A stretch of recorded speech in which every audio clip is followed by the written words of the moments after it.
Well, thank you so much for talking with us. I'm very excited. Could you just introduce yourself for everybody who may not be super familiar with Big Finish? Yeah, so I'm Matt Fitton, and I write and script edit Doctor Who ranges for Big Finish.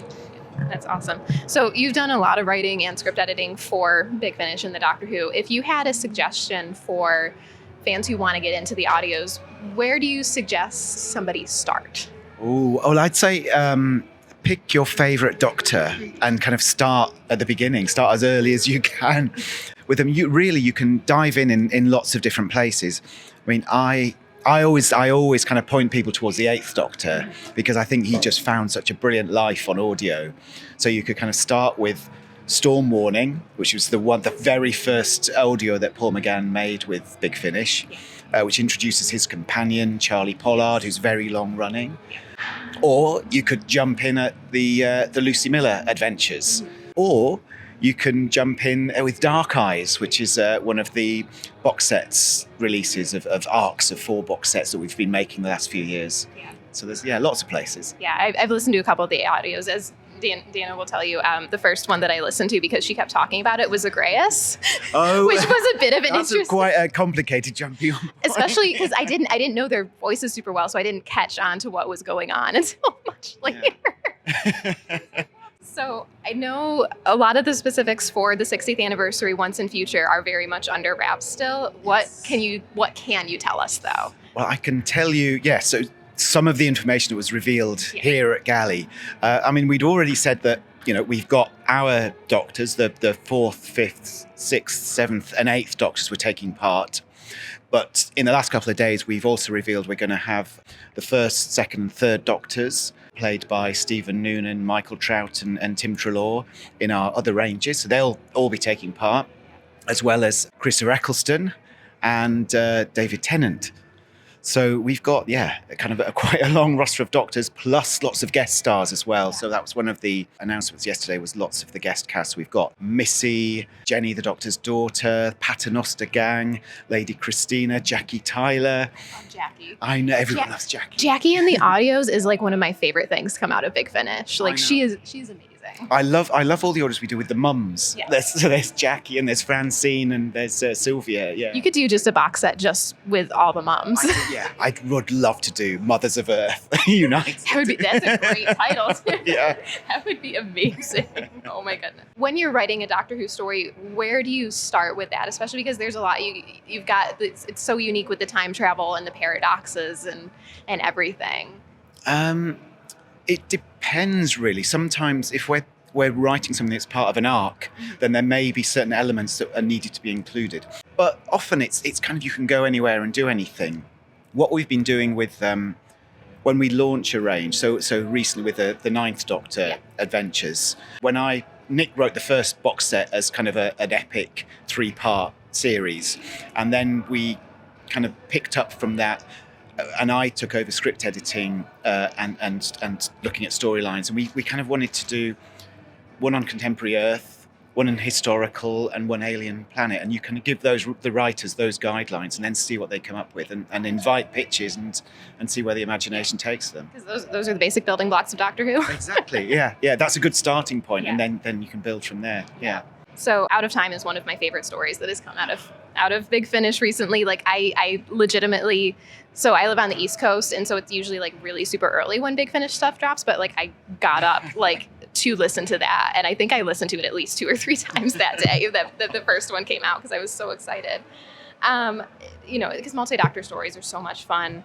How do you balance that, when you have more than one doctor and, or even like with the 60th coming one where you've got because there's only so many stories in the 60th and there's a lot of characters. So how do you balance that when you're writing something like that? Particularly with Out of Time, I think those are, my doctor growing up was Tom. Yeah. So just to be able to bring him together and put him against David Tennant of the new series, kind of, who's probably one of the kind of most popular, iconic doctors of that series, was such fun. But I think in terms of telling a story and exploring the characters, it's like finding what the differences are between them, highlighting those, and then finding what the commonalities are. And so they reveal parts of each other about themselves as they confront one another. I mean, as you know, in the story at the beginning, the 10th Doctor tries to keep his identity secret from the 4th because he knows he shouldn't really be messing with his history.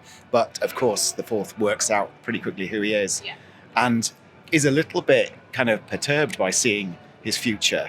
And for where it's placed in the 10th Doctor's life, it's kind of a nice reminder for him about his past and what kind of where he is now in the kind of the end of time phase. I loved how that ended. I didn't see that was going to be exactly where that. I was like, oh, because the 10th Doctor is one of my favorites, and so I've watched his run probably more than I should have. But so I immediately, as soon as he said something about the carousel or whatever, I was like, wait a minute. And then that kind of fed into the other ones as well. So Out of Time 2 and 3, The Gates of Hell and Wink. So it kind of made sense because he does this tour of all his past companions. He's also bumping into himself on the way as well. I just, like I said, it was one of my favorites. I listen to it all the time. I really need to make, one of the ribbons that I almost made one year was Dalek Supreme, more like Chicken Supreme, because I loved that line. I could not resist so much. That was like one of the best ones. So, what do you think it is about Doctor Who that inspires so many stories, especially, because they keep revisiting characters even that have long since departed the show? Yeah, I think that there is that blank canvas. It's you can go anywhere and do anything. And I think for a lot of people who have worked on it, and whether on TV or in audio, they were inspired by watching it when they were young. It kind of fed that storytelling urge when they were kids. I mean, I used to write Doctor Who stories when I was 7, 8, 9, 10. I found some comic strips I drew when I was 11 or 12 the other day. And it is that need to tell stories and find adventures, and everyone at Big Finish kind of has that in common, is we just love it. We're living the dream. All right, so I have a theoretical question. So Doctor Who's new home in the US and everywhere pretty much outside the UK is going to be Disney Plus. So in theory, if Disney came to you and said, okay, we want to do something special to celebrate this chain, to having Doctor Who on Disney Plus, you can take one Doctor Who character and one character from either any of the animated stuff or Marvel or Star Wars. Who are you either teaming up or pitting against each other? Ooh, that's interesting. So I've watched a few of the Star Wars universe and the Marvel Universe series as well. Of course, I really enjoyed The Mandalorian. What else? I mean, I because my heart's with the 8th Doctor, I would love to see live action Paul McGann series. So 8th versus Mandalorian could be fun. That would be a lot of fun. That would be a lot of fun. That would be great. Yeah, Lisa said she wants to put the Toy Story characters in something. Brilliant. So much fun. All right. Well, thank you so much for talking with us. It was really great to interview you. Thank you for asking. Yeah, it was great. So thank you so much. You're welcome.